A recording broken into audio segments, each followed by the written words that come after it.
All right, so now here's where we begin kind of the actual gameplay. So if you look here, right on your player board, it's the series of events, and you guys can take your turn simultaneously. So it's not like you have to go from one person to the next. So the game actually moves fairly quickly as you begin to understand it. So the first thing you do is you will draw one card. Now, the very first turn of the game, you already have 4 cards in your hand, so you don't need to draw back up to 4, so you could skip that. The second thing is you check for any pre-action events. Now that's if you have to do a conflict or a random event. You would address those immediately. Now at the beginning of the game, you shouldn't have that, so you would continue to number 3. So here's where you choose and pass what you're going to do. So for the yellow player, for example, the yellow player is going to check his hand and see, okay, there's 2 gather actions, a war research, or a command action. And you kind of want to look at your player, where you're at on the board and figure out what you want to do. One thing I should point out is each card has a major action, but there's also a minor action at the bottom. So for example, this command card, if I wanted to do a regrow and excavate, I could. Now, if you see here, it says like a major regrow and excavate, but you may only place 2 new raw resources total, your choice. So they're typically lesser powered than the major actions. However, as the game moves on, you will definitely need to do these minor actions just because you're going to need to do something and do it immediately. Also, when you have your 4 cards, if what you want isn't in your hand and you maybe saved it in your reserve, you can choose a card out of your reserve to be the card that you want to play. So what you're going to do is you're going to pick a card you want to play.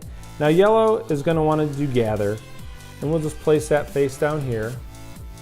And then I will take the other 3 cards and I will put them face down, and I will take my past cards token and I will just plop that on top. And I'm going to pass that to the player on my left after we resolve everything.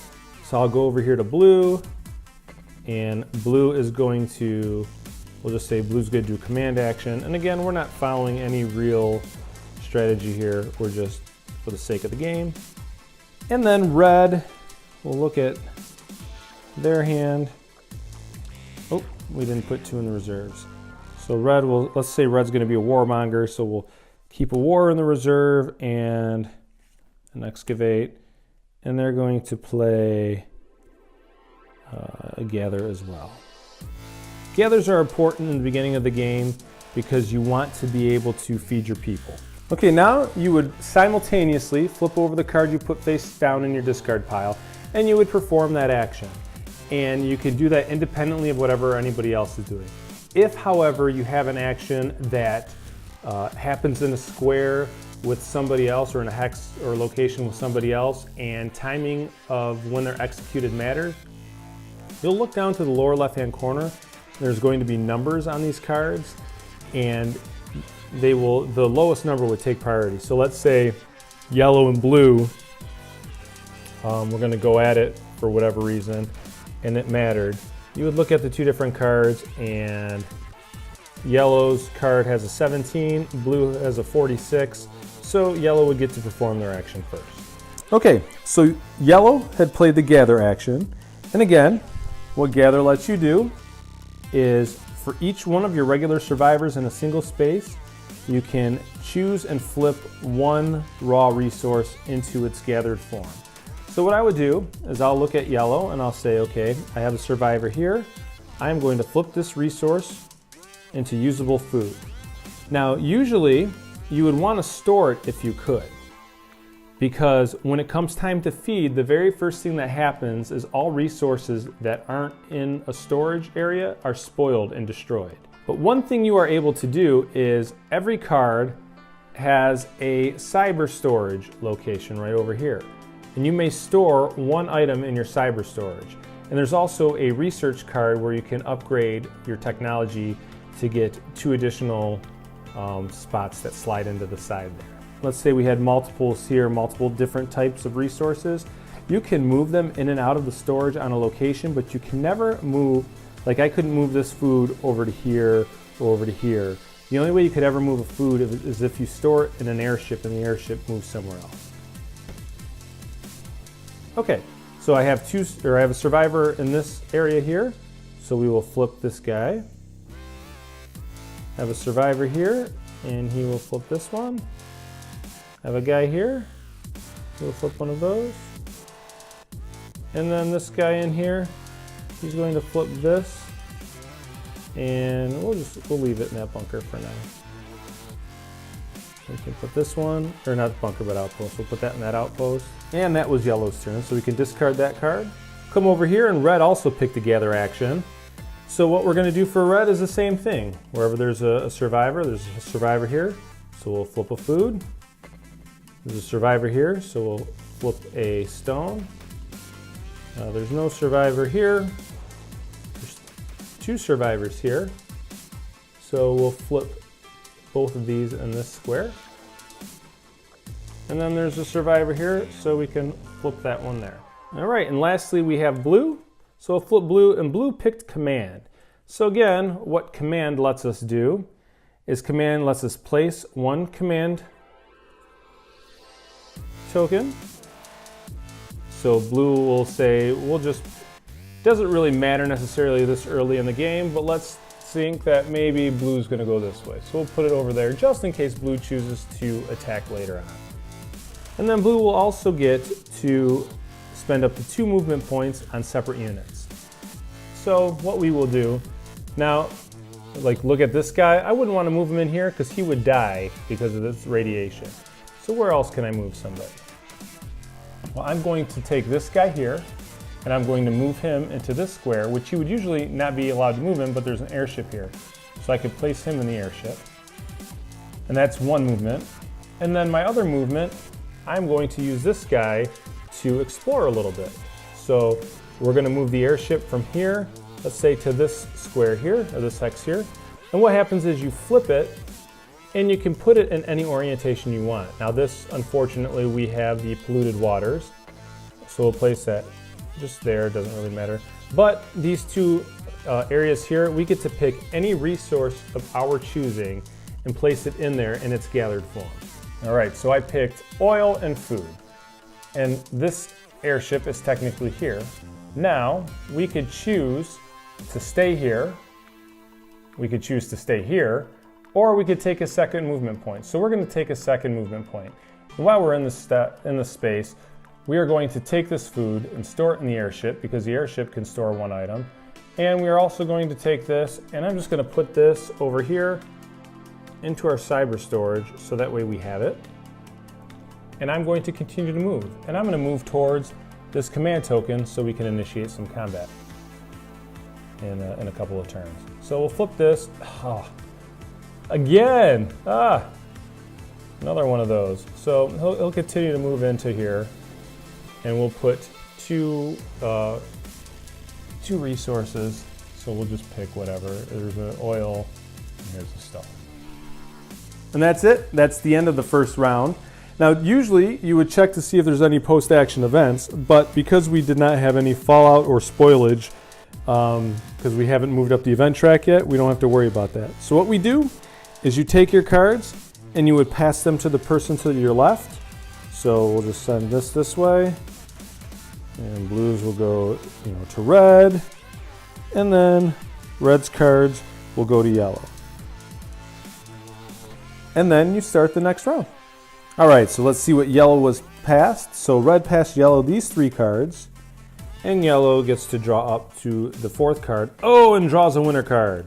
So we immediately discard that winner card and draw, another winner card. So yellow just drew 2 winner cards. Again, we got to replace that 1 card. Okay, so he's up to 4 cards. But because he drew 2 winter cards, we're going to move the event track up 2. All right, now here's the 3 cards that blue was passed from yellow. And blue will go ahead and take a top card. Jeez, blue draws a winner card. Let's replace it. Okay, so there's his 4th card. Okay, and because blue pulled that winner card, we're going to increase that up to 4. And here's red's 3 cards. We will draw up, you've got to be kidding me, another winner card. I'll draw a replacement. Okay, so now red has 4 cards. And once again, we will increase this track. So now let's start with red. So looking at red's spot, All right, so what is red gonna wanna do? So we're gonna play a build card. Now we don't have any resources to really build anything physical, but if you look here, part of the build action lets us reduce the radiation. And if you look over here, red has gathered a couple of oil resources.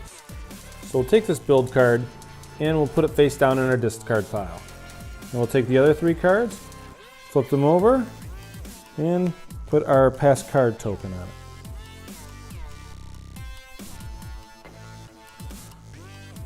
Now we'll move over to yellow. Now yellow, if you recall, had blue making some moves over into its territory.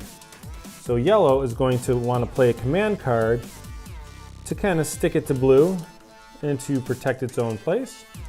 And we'll place that face down and pass cards.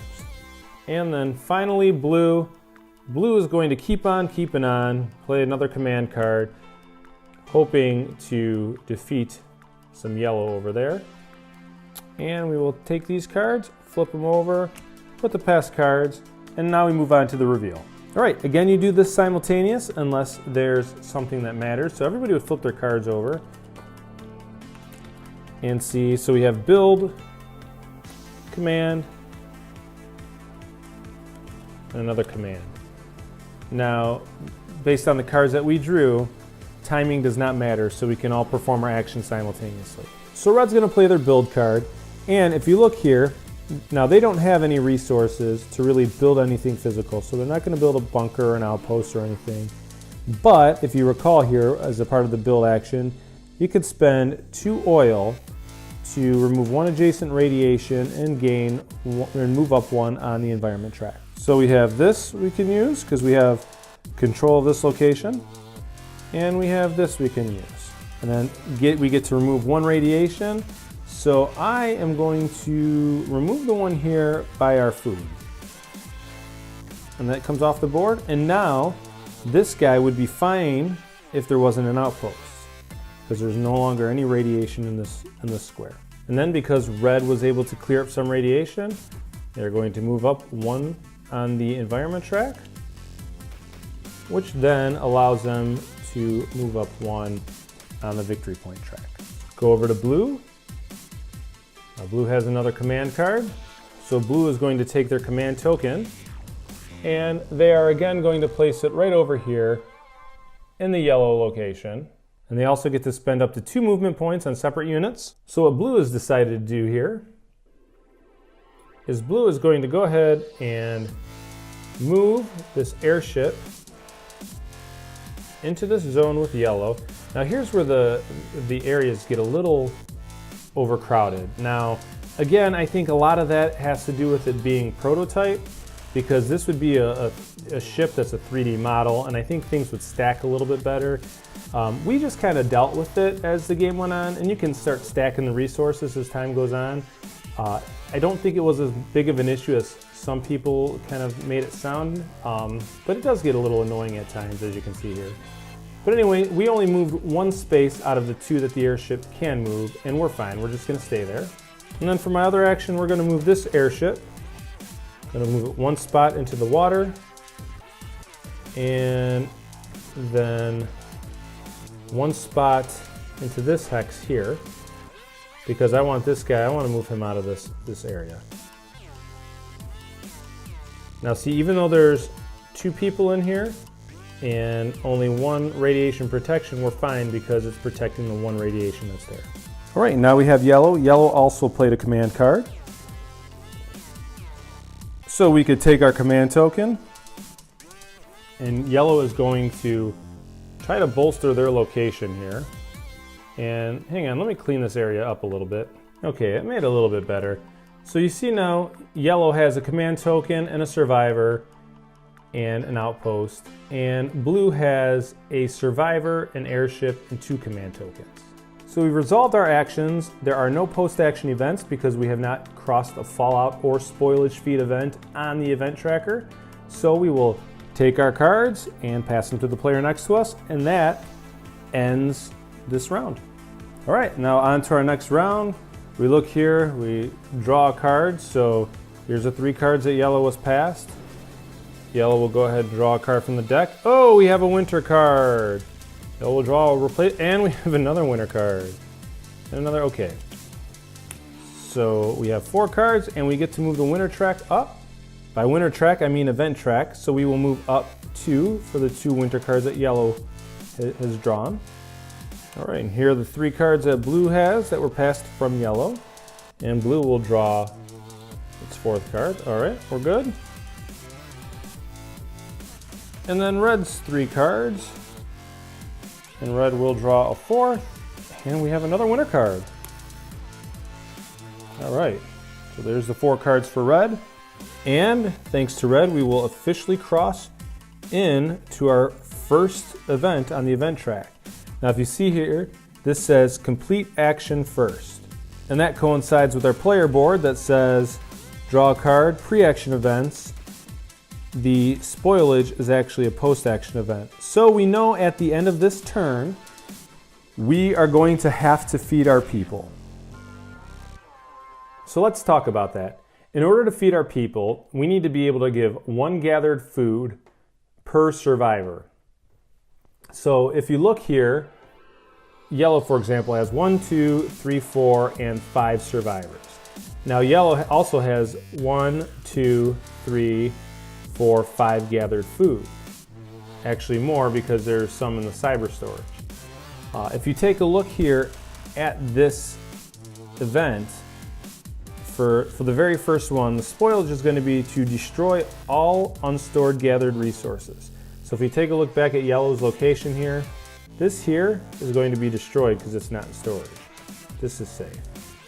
And there's no other resources not in storage. Now if you look over here too, see these up here that weren't picked up?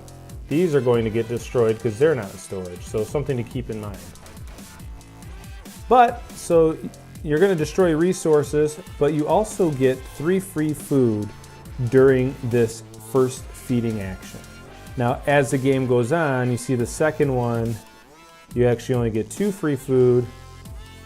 The third one, you only get 1 free food. And then the very, very last, you get 0. And then if you look again at the bottom here, for every unfed survivor, you lose 2 victory points. Or you can lose only 1 victory point if you kill your survivor. So if we take a look at the game board, we can see that yellow over here should be okay for food because they have more than enough food gathered and they're getting 3 free. So yellow isn't going to worry about doing anything that'll gather food for their action here. If we look at blue, blue has 3 food in storage in their bunker. They're going to be set because they have that 3 plus the 3 they're going to get from the event. And if we look at red here, red has plenty of food as well. So all in all, we don't have to worry about this upcoming feed event, so nobody has to scramble to make food. So what yellow is going to do is yellow will just play regrow and excavate. Flip those over. And again, I'm not really thinking through on strategy.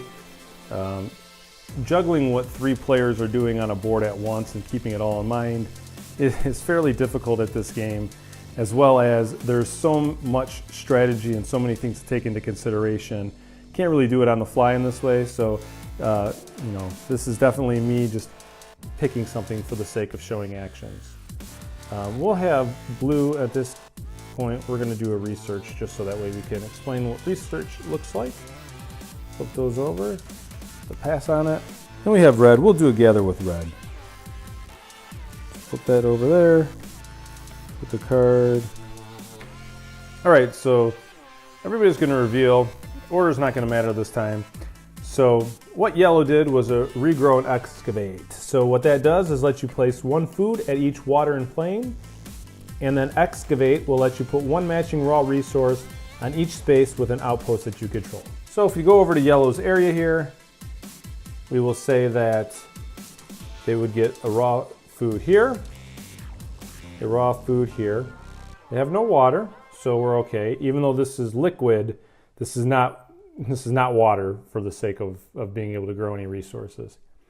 And then we look wherever there's an outpost, and we're going to put a raw resource there. So you look, this will go here. And again, even though we placed one already, there is an outpost hidden here. So there will be another one there, another food. Put one there. All right, now for blue, blue's gonna do a research. And what that means is we get to go through our deck here. Now I could immediately, because I played a research card, I could discard one of each resource that's been gathered and gain 3 victory points. Unfortunately, I do not have that, and nor would I necessarily want to do that. What I'm going to pick, for the sake of this, doesn't really matter. We'll put, this is free. So we'll put pillaging drones in. So what pillaging drones lets you do, so like yellow just did the excavate, regrow and excavate, that would also let me, that says every gather action, one of your survivors may gather from an adjacent space instead of their own. The resource is moved onto your survivor's space. So what that means is last turn, yellow here, they could have taken one of these resources because it's adjacent to where they're at. So they could have actually taken this off of here and placed it, well, there's no storage available, but it could have at least been into this tile. And then red is going to do a gather. So we'll look at red's situation here, and we could just place this into the bunker. And here's a gather that gets flipped. This oil will get flipped. This here would get flipped. Survivor here. This could get flipped and placed in that outpost. And then there's a guy here. So we can flip this, and I'm just going to put this into the airship. Now that takes care of all of our actions, but now we have to feed our people here because of the vent tracker. And so first thing, anything that's not in storage gets spoiled or destroyed. So we would look here, we could start with red. This isn't in storage, so this is gone. This is gone. This is gone.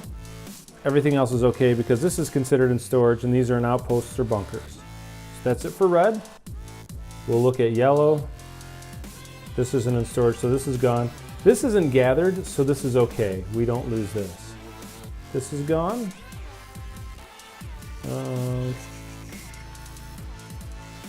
And it looks about good for yellow. Now we have to feed our people. So as of right now, since it's still close to the beginning of the game, everybody has 5 survivors, so they need to pay 5 food. Now we're given 3 free food to do this feed action, so we really only need to take 2 food. So blue here will take these 2 foods out of this bunker. Red will take this food, oops, and this food. And yellow will take this food and this food. And that's it, we've completed our first spoilage and feed phase. And then we would just pass our cards over. Pass the cards to the left, pass the cards to the left. And then we would draw and continue. Now let's say that we had drawn enough winter cards where now it's the fallout time. So now fallout, if you look, it says, again, complete action first. So this happens after we complete our actions. So everybody would do their action, they would have their card face down, they would flip it and perform whatever action that they had. And then we would go ahead through to the post-action events, as you can see there, and we would do the fallout action. So the fallout action, you're going to look everywhere that there's a dead zone. So for red here, you see this dead zone. Every adjacent location will either gain a radiation or increase its radiation. So if you look here, this is adjacent, so this becomes a 2. This becomes a 2. This becomes a 2. And this will get a radiation token. Now, this is important because you look here, this is turned to 2. There's a guy here, but this bunker will, or this outpost will only offer 1 radiation protection. So because this is 2, there's not enough. This survivor dies. And because we lost a survivor, red is going to lose 1 victory point because one of their guys died. Okay, now let's look at yellow. This is going to turn to 2. This will turn to 2. This is going to turn to 2. This will turn to 2. And this kind of kills us for our conflict later on, but if you look here, this is at 2. There's only 1 radiation protection. So in this square here, this guy dies. This guy dies, so both blue and yellow lost somebody. And now blue and yellow are both going to lose 1 point on the victory track. And then finally we'll look at blue here, and there's blue's dead zone. So this will turn to 2. This is adjacent, so this turns to 2. This one here is going to turn to 2. And this one will turn to 2. Now blues had a really bad turn overall because they lost the guy over in the yellow area. But if you look here, even though there's a ship, there's only 1 radiation protection here. So both of these guys here have died. So you can see how quickly something could happen where you could completely kind of get screwed, because now blue not only lost 3 guys, but he also lost 3 victory points. So blue lost 1 victory point earlier and is going to lose 2 more for these next 2 guys that died. All right, so we're going to rewind here, and I put the yellow guy and the blue guy back here, and we're going to say, hey, we made it to the conflict here. And the first thing you do with the conflict is you look to see if there's peace. Now, if at any point there's no conflict, meaning you have 2 colors with a command point, at least 1 command point, so like if we only had a blue command point here, that would be considered a conflict, blue on yellow. So there would be no peace. But if everything was clear, there were no conflicts elsewhere on the board, each player would get 1 victory point for every 2 spaces that they occupy. So a space would be 1 space, 2 space that you occupy. So where you have a person or an outpost or a bunker, not an airship.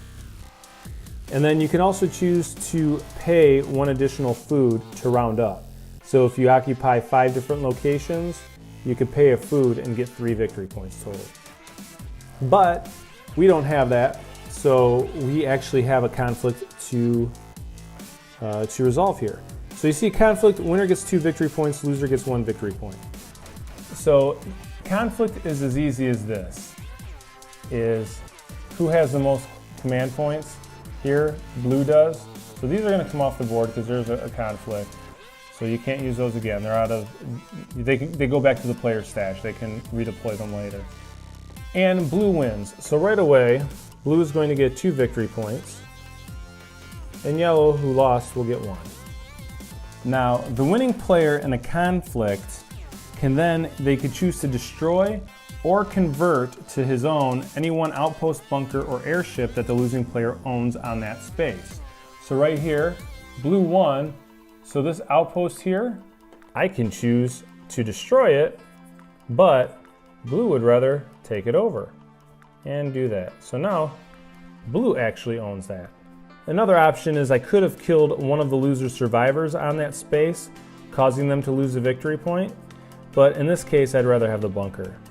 And finally, if the losing player has any survivors left in the space, the winning player gets to choose an adjacent location for them to retreat to. Now, you can't retreat into an area that they would die, so I couldn't say retreat him into, over here.